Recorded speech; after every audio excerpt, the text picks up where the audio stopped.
Alright, so tonight we're here at Oh Dark fucking 30 in undisclosed locations and things with Mr. Fedora Slide.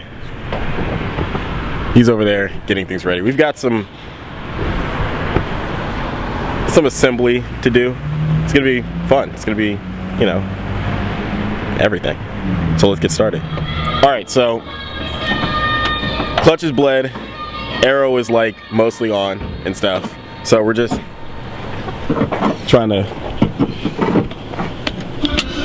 fix this little issue here.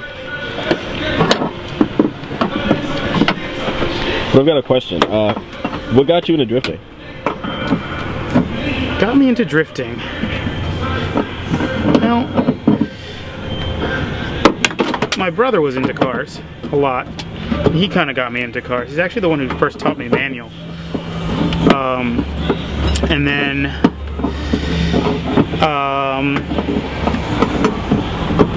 actually,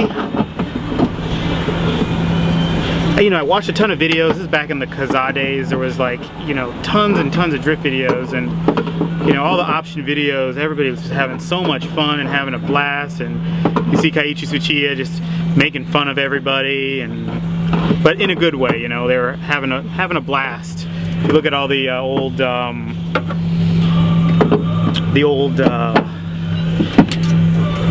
videos for, you know, Drift Tengoku, all the old option videos, really looked like a lot of fun. I kind of wanted to be a part of it, you know. Really big in the Japanese lifestyle back then. It was really, that's really was the essence of drifting back then too. And honestly, it looked like a ton of fun. Not to mention, there's, you know, it looked like it required some skill. You know, and also having a dancing background, it was kind of like you were dancing with the car a little bit. So it kind of just talked to me a little bit. As cheesy as that sounds. No, that's actually dope. That's inspirational. So actually, I didn't get that on camera the first time he said it, so I just had to ask him because like what he said was like legit perfect. Yeah, but you came in second in the last USDrift event, right? Yep. Not the second to the last. And you've built 90% of what we see here. Well, you know, I have my buddy Lee Alexander that did the cage, and then, you know, Atlantic Motorsports that did the tune on it, because I can't tune a car to save my life. And then pretty much, you know, ISP, they helped out with, you know, kind of giving me some good advice of what turbo to buy, you know, for what I was looking for, to run, you know, reasonable power, and to have good reliability too. So. And what are you sitting at right now? Roundabouts to the wheels? It spikes to about 18 pounds, and at that point it's doing about 490 to the wheels. When I dynoed it 2 years ago. I might have lost some horsepower, but... I mean, 490 is, that's nothing, right? It's nothing. There's people, I mean, it's about average for the USDrift circuit, believe it or not. There are people with 700 horsepower. The problem is that if you go into a car right off the bat with a lot of horsepower, you have not only do you have the challenge of learning how to drift, but you actually have the challenge of learning how to not be afraid of the car you just built. You know, so I've seen a lot of people just have, you know, really expensive, like $100,000 builds entering the sport. And that's great, you know, and that'd be a great car to sort of grow into, but you have a much bigger task, and it's, instead of it taking you 3 or 4 years to get into it, it could take you, you know, almost twice as long to really get into high-level competition, just because you have to overcome that fear of going fast sideways with a car that's like has a ton of grip, ton of horsepower, ton of everything. So I definitely always would recommend starting off with something simpler. Don't go all out at first. You're gonna have a bad time. No, that's some pretty solid advice there for all of us newbies, and you know, essentially do it the Tsuchiya-san way, because you know, start out with the slowest. What, you had a silver 240 before this one? That was what, like 100 something horsepower? Well, that had a single cam. When I first started, the first 2 events I did had a single cam SOHC. Pretty much the original motor that was in the car. It had like 180,000 miles on it. The car was all rusted to hell and everything.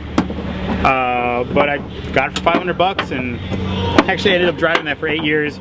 Did like 2 motor swaps, SR on it, single turbo or bigger turbo, GT2871R on it. Never dynoed it, but it probably was around 350 wheel at that time. That was a lot of fun. Until, you know, it did what SRs love to do best. Blow Spin up. bearings. Blow up, yeah.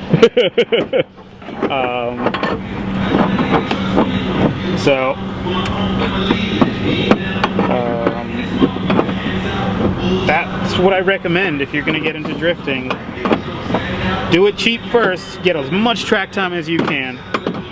I mean, if you can drive to events, a good friend of mine, Adam,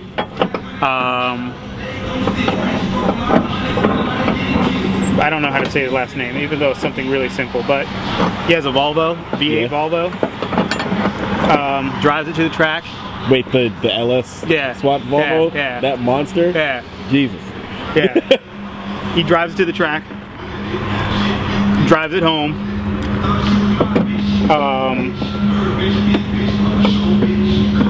and loves every minute of it, and does way more track time than I do. So every time I want to do a track time, I gotta load up my big trailer and do all this other stuff, you know. Bring way more tires and stuff like that, you know. But him, you know, honestly, he's doing it better than me, honestly, as far as getting track time. You know, I just do it this way because it's actually cost effective at the time. Most cost effective. I can do it right now. We really appreciate cost effectiveness. That shit is important. Alright, so we've wrapped up all the work for this evening. Bodywork's on, clutch is bled, car is basically ready to go. Rip it up. It's cold as fuck out here, but I mean, not really. But probably not gonna get to drive anything today. Probably not. But yeah, stay tuned. It's been fun. That was an interesting little thing we did. Maybe we'll do more of that. We'll see.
Got a 6, but I'm no drizzy.